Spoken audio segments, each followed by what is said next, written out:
OPSC रे सफलता पाई छात्री Mona Lisa Raut. Baleshwar जिला खैरा ब्लॉक सारुगां पंचायत काकुड़िया गाँव मोनालिसा 72 रैंक रे रहिछंती। मोनालिसा सफलता पाइबा परे परिवार रे खुशीर माहौल।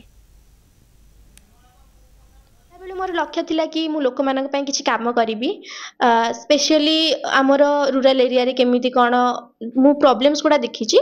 तो से हिसाब रे मु काम करबा को चाहूची, लोक मानक साथ कनेक्ट हबा को चाहूची, लोक मानक प्रॉब्लम्स डायरेक्ट सुनिबा को चाहूची। मु मोर 5th क्लास पर्यंत मु काकुड़िया प्राथमिक विद्यालय रे पढ़िथिली। तापरे मु नवोदय परीक्षा पई देकी सेथिरे सिलेक्शन हेई जे जवाहर नवोदय विद्यालय बागुड़ी सोर रे पढ़ुथिली। तापरे मु रेवेन्सा यूनिवर्सिटी रे ग्रेजुएशन कंप्लीट करछि। तापरे मु सिविल सर्विसेज पई पढ़छि। आ झियो जो पाइछि ताना मोनालिसा राउत। से केमिति कोन लागुछि झिया जे पाइछि बेस पाइछि बहुत खुशी। से बहुत अक्लांत परिश्रम करिकि ता परिश्रमर फल आज से पाइछि।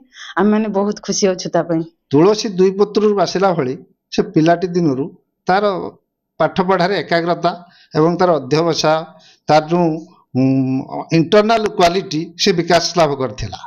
से बहुत परिश्रमी पिला आ सबुथिरे आग्रह रखे। तो पदे कहले से 3 पाद आगो को माड़ी जीवार तार शक्ति सेमती थिला। आ से पिला दिनठू मु भी भाबिथिली ये दिने ना दिने ओडिसार गुटे सुनाम धन्य कौन गोटे पदक्षेप कौन गोटे पदवी रे निश्चिंत भाव अवस्थापित हेबो।